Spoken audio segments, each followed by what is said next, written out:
প্রথমত বিষয় হচ্ছে আপনারা তো যে কমিটিটা হয়েছে আমাদের একটা সার্চ কমিটি করে ফ্যাকাল্টিরা কাজ করেছেন এবং আমরা চেষ্টা করেছি যেন সবাইকে অ্যাকুমুলেট করে একটা সুন্দর একটা কমিটি উপহার দেওয়া যায় এবং সেভাবেই মূলত কমিটিটা ফর্ম করা হয়েছে। সোফার আমি যতটুকু জেনেছি মোটামুটি ভাবে মোরলেস একটা সাকসেসফুল কমিটি বলা যেতে পারে, কারণ মোরলেস সবাইকে আমরা হ্যাপি পেয়েছি কমিটিটা দেওয়ার পরে। খুব বেশি কোনো অ্যানোমালি আমরা দেখি না।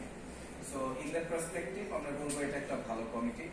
তবে আমাদের ওই কমিটির যে পেপারস গুলো ছিল যেখানে আপনারা দেখেছেন সেখানে শেষের দিকে আমরা কয়েকটা কথা বলেছি। তার মধ্যে একটা ছিল এমন যে কমিটির কিছু ফাংশন দিয়েছিলাম, যে কমিটিটা একটা আমাদের যে অ্যালামনাই একটা অ্যাসোসিয়েশন হলে আমরা যেহেতু সবাই লয়ার স্টুডেন্ট, রাইট? সো আমরা এটা জানি যে আমাদের এখানে রিটেন কিছু ডকুমেন্ট থাকা দরকার, একটা কনস্টিটিউশন হওয়া দরকার। খুব সুন্দর যেন আমরা একটা কনস্টিটিউশন, যেহেতু এটা ফার্স্ট কমিটি এই ডিপার্টমেন্টের, হয়তো আরো আগে বলে আরো বেশি ভালো হতো, বাট যেভাবেই হোক আমরা যেহেতু ফার্স্ট কমিটিটা পেয়েছি, কমিটি সুন্দর একটা কনস্টিটিউশন উপহার দিতে পারে যার বেসিসে পরবর্তী প্রজন্ম এবং পরবর্তী যতগুলো কমিটি আসবে তারা যেন কাজ করতে পারে। That is one thing. Second thing হচ্ছে যে সেখানে আমরা বলেছিলাম যে একটা এই কমিটিটার যেহেতু আমরা কমিটির ডিউরেশন দিচ্ছি 1 বছর সময়, এই সময়ের মধ্যে আপনারা চেষ্টা করবেন এবং যদি আমাদের কোনো অ্যাসিস্ট্যান্স দরকার হয় যে কোনো সময় বলবেন, আমরা চেষ্টা করবো কোঅপারেট করতে, বিকজ কমিটিটা আপনাদের। সো আমাদের কোঅপারেশন লাগলে বা কখনো মনে হলে ডিপার্টমেন্ট থেকে আমরা সবসময় আছি, সেই কোঅপারেশনটা পাবেন।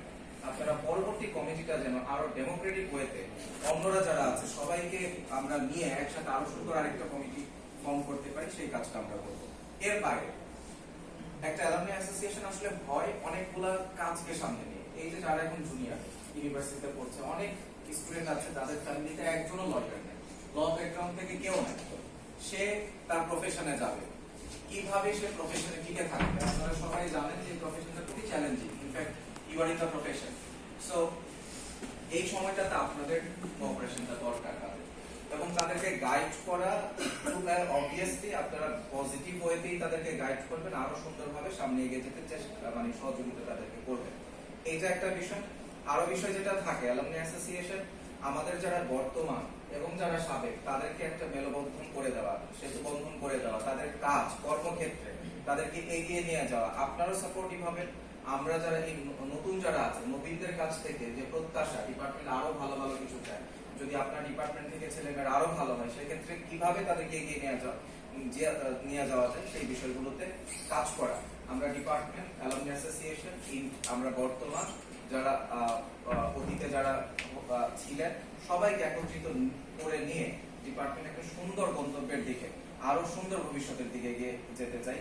যেমনটা বলেছিলেন আপনাদের প্রেসিডেন্ট যে ঢাকা বারে সবাই চিনে, গ্রিন কার্ড ঢাকা বারে না, সারা বাংলাদেশের সকল বার সুপ্রিম কোর্ট, নট অনলি দেশের বাইরে সকল জায়গায় বড় বড় বিশ্ববিদ্যালয় হোক, বড় বড় লয়ের যে প্ল্যাটফর্ম বা ফোরামস গুলো আছে সেই জায়গাতে গ্রিনের আমি বলবো যে এক্সিস্টেন্স থাকুক, প্রতিনিধিত্ব থাকুক, এমন শুভকামনা করে আমি আমার কথাটুকু শেষ করছি।